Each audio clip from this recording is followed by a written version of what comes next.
DTC buses Delhi की lifeline है।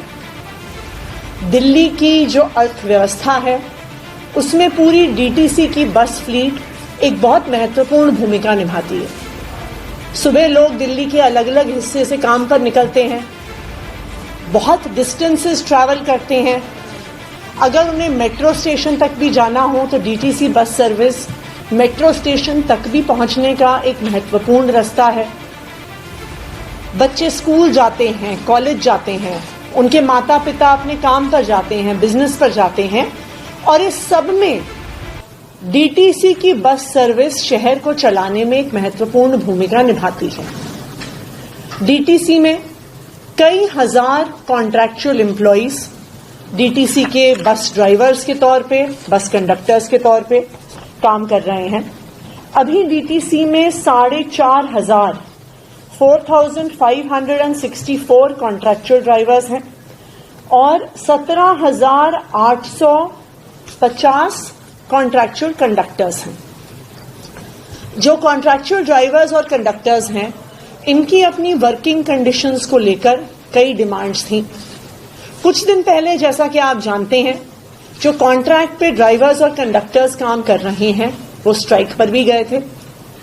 जब वो स्ट्राइक पर गए तो मेरी और मेरी पूरी टीम से, दिल्ली सरकार के सभी अफसरों से बहुत लंबी बातचीत दिल्ली के ड्राइवर्स और कंडक्टर्स की हुई और उन्होंने अपनी बहुत सारी डिमांड्स हमारे सामने रखी।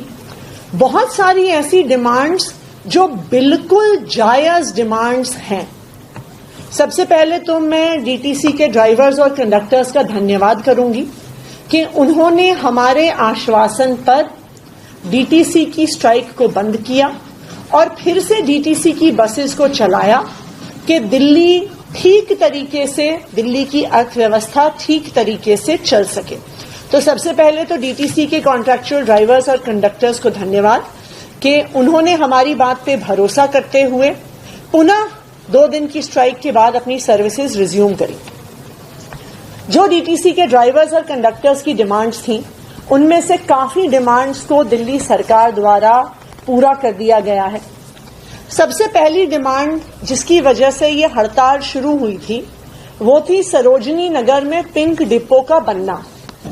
कई महिला ड्राइवर्स और कंडक्टर्स इस बात से नाखुश थे कि उनको अलग अलग बस डिपो से, उनके घरों से दूर सरोजनी नगर के बस डिपो पे लाया गया।